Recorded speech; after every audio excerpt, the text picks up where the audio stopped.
Al contrario, gracias a ustedes por la invitación. Es un honor estar con ustedes. Oye, pues se habla de que básicamente van a interponer una acción de inconstitucionalidad. Perdón, es que está pasando un microbús, ¿no escuché bien? Gabriel, es que te estás tomando un café, pero voy a tratar de hablarte un poquito más fuerte para ver si me escuchas y tratar de mantener esta charla. Sí, parece que todo se va a ir a una acción de inconstitucionalidad. ¿A qué te refieres? ¿A la reforma, la contrarreforma eléctrica que ha aprobado Morena? Sí. Sí, bueno, espero que sí. Habrá amparos, controversias constitucionales y acciones de inconstitucionalidad, por supuesto. El peligro que yo veo es que la Suprema Corte de Justicia pues está de alguna forma, yo diría, casi capturada por el presidente. Y es muy posible, así como tienen más de 19 amparos que no han resuelto y que se refieren a leyes que ha aprobado este gobierno a través de un Congreso capturado, pues yo lo que temo es que a pesar de las acciones de inconstitucionalidad, de las controversias y de los amparos, la Suprema Corte simplemente los archive y pase el tiempo y surte efecto la ley y veamos las consecuencias terribles que va a tener sobre la economía nacional. Espero equivocarme, pero un escenario muy factible es que simplemente la Suprema Corte, para no ofender al presidente, sea omisa y lo deje dormir el sueño de los justos. Pero sería gravísimo, ¿no? Porque estaríamos violando la independencia de poderes, evidentemente, la máxima tribuna, la Suprema Corte de Justicia de la Nación. ¿No hay espacio para la confianza en las instituciones, en el Estado mexicano? Pues mira, yo creo que queda un espacio muy breve ya, porque este gobierno, digamos, se ha propuesto destruir la institucionalidad, destruir la administración pública, destruir a las entidades autónomas del Estado, destruir la confianza, atacar y embestir a la inversión privada. Ha sido, digamos, su premisa, y lo estamos viendo con esta ley, estas reformas a la ley de la industria eléctrica, que pues violan absolutamente derechos de propiedad, son retroactivas, ahuyentan a la inversión, van a tener severos impactos sobre el empleo y sobre el crecimiento, sobre el medio ambiente, sobre la salud de la población, van a interrumpir y abortar la transición energética en México, van a hacer que México viole y pisotee el Acuerdo de París en materia de cambio climático. Entonces yo creo que estas cosas al gobierno sinceramente no le interesan, y además el gobierno está en una gesta, en una verdadera cruzada por concentrar todo el poder en manos del presidente. Tiene el control, desde luego, del Poder Ejecutivo, del Poder Legislativo, absolutamente. Tiene cierto grado de control sobre la Suprema Corte de Justicia. Además, hay que recordar que para declarar la inconstitucionalidad de una ley se requieren 8 de los 11 votos de los ministros de la Corte. Sí. Entonces, ahorita en este momento no existen 8 votos que puedan votar en contra, o 8 ministros que puedan votar, perdón, en contra del presidente, o en contra de esta ley, de estas reformas a la ley de la industria eléctrica. Entonces, todo esto es parte de ese proceso de concentración de poder, de destrucción de los contrapesos, de los pesos y contrapesos del Estado, y de destrucción también de las entidades autónomas y de los poderes autónomos de la República. Estamos en una situación ya en la que puede calificarse de una autocracia populista, que además se está alimentando, y hay que decirlo, de un proceso de subsidio, de dádivas, de subvenciones a más de 23 millones de mexicanos, con lo cual pues está asegurando el voto y la voluntad de las gentes, desde luego con un proyecto transeccional, porque de otra forma esto no se explica. O sea, el gobierno está destruyendo al Estado, destruyendo a la administración pública para transferir masivamente recursos a programas de dádivas totalmente clientelares, ¿no? en la cual pues, la gente se está volviendo clientela cautiva del presidente de la República. Eso es gravísimo. Sí. Ahora, y bueno, las cosas no se ven, no pueden verse en forma optimista. Gabriel, no hubo parlamento abierto, no hubo esta oportunidad de debatir, pero uno de los puntos fundamentales que argumenta Morena y los partidos aliados es que están buscando la rectoría del Estado, que no llega al monopolio. ¿Tú coincides con este punto de vista? ¿Hay algo rescatable en esta visión? Es totalmente absurdo. La rectoría del Estado no implica crear monopolios o reconstruir monopolios o destruir la competencia. destruir las energías limpias, ahuyentar a la inversión privada, están confiscando empresas de manera práctica. Se están violando no solo el Acuerdo de París que ya comenté, están violando el tratado comercial entre México, Estados Unidos y Canadá. O sea, es una regresión, es una decisión retardataria que está reconstituyendo lo peor del Estado postrevolucionario. Es un acto de rencor, de resentimiento, de ignorancia, de nostalgia, yo no sé. Es verdaderamente inexplicable. Esto de la rectoría del Estado, la verdad, es una coartada, ¿no?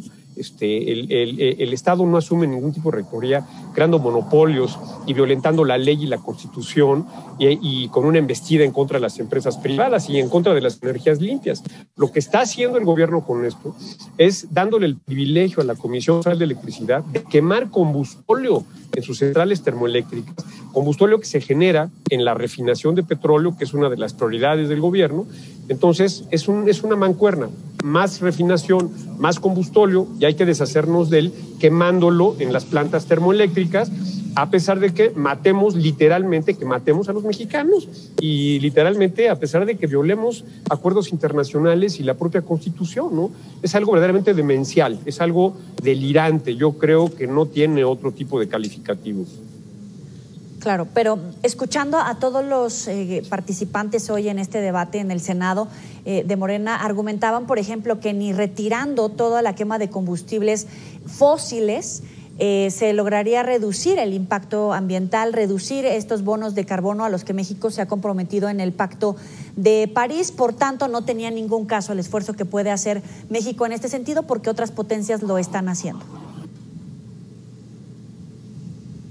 Mira, es algo totalmente ignorante, eso revela su ignorancia, su mala fe, su falta total de coherencia intelectual, de desconocimiento simplemente del inventario de emisiones de gases de efecto invernadero del país, donde todos sabemos que el sector eléctrico es la segunda fuente más relevante de emisiones de estos gases de efecto invernadero y que del Acuerdo de París todos los países están comprometidos a asumir políticas de transición energética y de reducción de emisiones para lograr, digamos, hacia el 2050, emisiones netas de cero, que es la única forma que existe para evitar consecuencias catastróficas sobre el clima del planeta. Lo está haciendo Estados Unidos, lo está haciendo China, lo está haciendo Europa, lo está haciendo multitud de países civilizados, con gobiernos decentes, con gobiernos serios. Entonces México, me parece que se convierte en un estado paria, en un verdadero felón en el concierto internacional, y nos está llenando este gobierno de oprobio y de vergüenza ante la comunidad multilateral.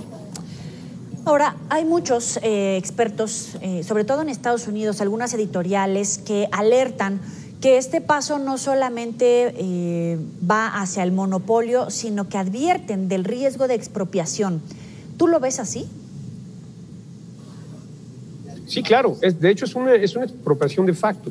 Más bien yo diría es una confiscación de facto, porque todas las empresas que invirtieron en años pasados literalmente muchos miles de millones de dólares en centrales eléctricas, tanto de gas natural como renovables, solar y eólica, estarán viendo impedido su negocio, digamos, se estarán violando los contratos que le dieron vida a estas inversiones.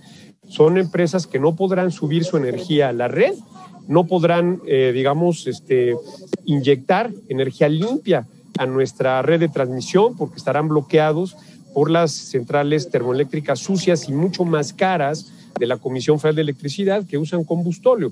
Entonces, si tú tienes un contrato a largo plazo y a partir de ese o con base en ese hiciste una inversión cuantiosa pensando recuperar tu inversión a lo largo de 20, 25 años y de pronto te bloquean y te cambian las reglas del juego y tu inversión deja de ser productiva porque ya no puedes vender electricidad, es una confiscación.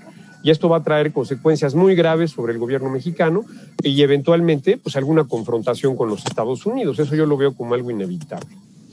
Ahora, tú que eres experto en el tema, muchos hablan de los daños agrícolas, evidentemente el agua, los centros poblacionales que estarían en riesgo hacer este cambio que plantea la ley. ¿Lo ves así? Y precisamente, ¿cómo sería este tránsito, este impacto en términos muy ciudadanos para que todos logremos entenderlo?